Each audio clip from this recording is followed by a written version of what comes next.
राजधानी देहरादून में आज मुख्यमंत्री ने विपक्ष के विधायकों के साथ विकास योजनाओं की समीक्षा बैठक की है। बैठक में बसपा और कांग्रेस के साथ निर्दलीय विधायक भी मौजूद रहे। विपक्ष का आरोप था कि मुख्यमंत्री सिर्फ सत्ता पक्ष के विधायकों के क्षेत्र में योजनाएं देते हैं। मुख्यमंत्री पुष्कर सिंह धामी ने सचिवालय में विधानसभा क्षेत्र यमुनोत्री, बद्रीनाथ, प्रतापनगर, चकराता, ज्वालापुर, भगवानपुर, झबरेड़ा, पिरान कलियर, मंगलोर, लक्सर, खानपुर एवं हरिद्वार ग्रामीण में गतिमान लंबित कार्यों एवं विकास परक योजनाओं की समीक्षा की, साथ ही दिशा निर्देश भी जारी किए। खास बात तो यह है कि आज की समीक्षा बैठक में विपक्ष के सभी विधायक मौजूद थे। इसमें बसपा, कांग्रेस और निर्दलीय विधायकों ने अपने अपने क्षेत्र में होने वाले कार्य प्रस्ताव को भी रखा।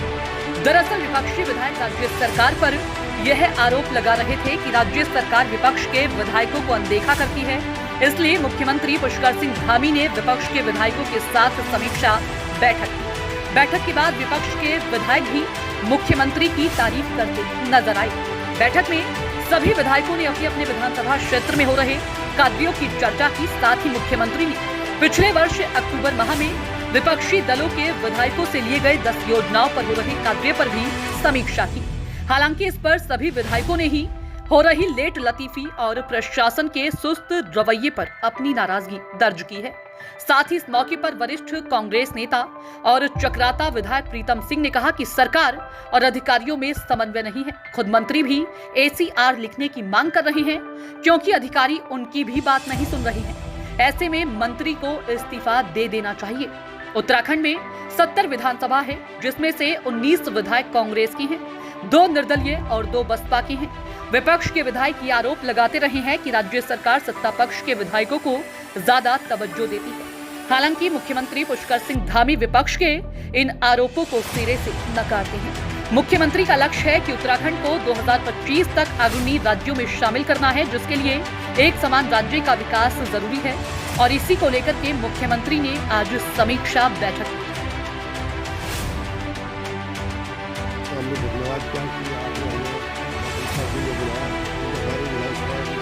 आपने विधायक हैं, हमारे विकास कार्य जो यहाँ पर जियो नहीं जारी हो रहे हैं, उसमें पहले भी हमारे से प्रस्ताव 10-10 काम मांगे गए थे। हमने प्रस्ताव भेजा, आज तक उनका कोई जियो नहीं हुआ। हमारे और विधानसभा में काफी मुद्दे थे, जैसा हमारा एक रामपुर मंडी से पिरान कलियर तक बाईपास बन रहा है, उसमें सिर्फ 3 गाँव की जमीन एक्वायर की गई, जिसमें 7 गाँव की जमीन एक्वायर होनी चाहिए थी। उसका जो भारत सरकार की जियो था, रामपुर मंडी से नागल होते पिरान क्लियर तक, उसका जियो भारत सरकार का होगा 34 करोड़ के लगभग का।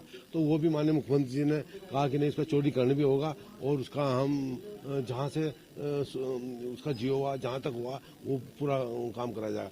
हमारी कब्रिस्तानों की बाउंड्रियाँ, मुरद घाट की बाउंड्रियाँ और हमारे एक यूनानी मेडिकल कॉलेज जो पिरान क्लियर में शिफ्ट करते हैं, वो आज तक उस पर धरातल पर काम नहीं किया गया। और भी हमारे जो राज्य योजना में हमारे प्रस्ताव यहाँ पर लंबित है, उनका शासन जारी नहीं किया गया। और भी जितने भी हमारे पिरान क्लियर में यूनानी मेडिकल वो डिग्री कॉलेज, जिसकी जमीन 13 बीघे जमीन भी उसके डिग्री कॉलेज के नाम है, आज तक उसका जियो जारी नहीं किया। और भी हमारे बहुत मुद्दे थे, तो हमने अपने प्रस्ताव रखे। मुझे उम्मीद है कि माननीय मुख्यमंत्री जी हमारे जब हमें बुलाए तो हमारे काम करेंगे, नहीं करेंगे तो फिर हमारे साथ भेदभाव करेंगे। देखिए, सबसे पहले तो माननीय मुख्यमंत्री जी की इस पहल के लिए धन्यवाद देना चाहेंगे। माननीय मुख्यमंत्री जी का आभार। माननीय मुख्यमंत्री जी की तरफ से हमें पत्र मिला था अक्टूबर 2022 में, जिसमें हमने 10 औचित्यपूर्ण लोकहित की योजनाओं के प्रस्ताव दिए थे। लेकिन कहते हुए दुख हो रहा है कि 10 में से 5 योजनाओं पर भी कार्य शुरू नहीं हो पाया है। और आज भी जिस तरह से अधिकारियों की उदासीनता रही है, अधिकारी सुस्त रफ्तार से चल रहे हैं। मुख्यमंत्री जी लगातार निर्देश दे रहे हैं कि समस्या का समाधान होना चाहिए, सरलीकरण होना चाहिए और उसका निस्तारण होना चाहिए। लेकिन इस विषय में अभी देखते हैं, अभी तक तो कोई औचित्यपूर्ण योजनाओं पर कार्य शुरू नहीं हो पाया, क्योंकि सबसे प्रमुख आवश्यकता होती है स्वास्थ्य, शिक्षा और सड़क। किसी भी प्रदेश की स्थिति बयां करने के लिए काफी होते हैं। आज भी सुस्त रफ्तार के साथ अधिकारी यहाँ आए थे, तो मैं उम्मीद करती हूँ मुख्यमंत्री जिस पर संज्ञान लेंगे और अधिकारियों को निर्देश देंगे कि जल्दी इन औचित्यपूर्ण योजनाओं पर काम शुरू हो।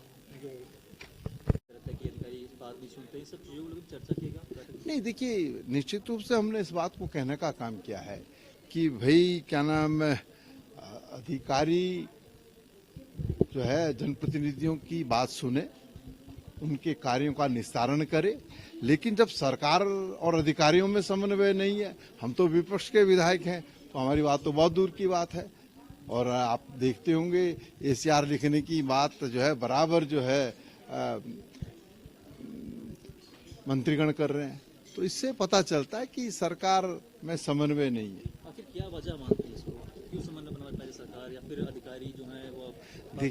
देखिए मैं बड़े स्पष्ट शब्दों में कहना चाहता हूं कि यदि मंत्री ये कहे कि अधिकारी मेरा कहना नहीं मान रहा है और हमको सीआर लिखने का अधिकार मिलना चाहिए, और अगर वो अधिकार नहीं मिलता है और अधिकारी अगर बात नहीं मान रहा है, तो भाई उस मंत्री को तत्काल प्रभाव से मंत्रिमंडल से हट जाना चाहिए।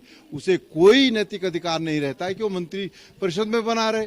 जब मंत्री की बात अधिकारी नहीं सुन रहा, तो क्या वो प्रदेश की समस्याओं का निदान करेंगे? क्या लोगों की समस्या का जो है निराकरण कर पाएंगे?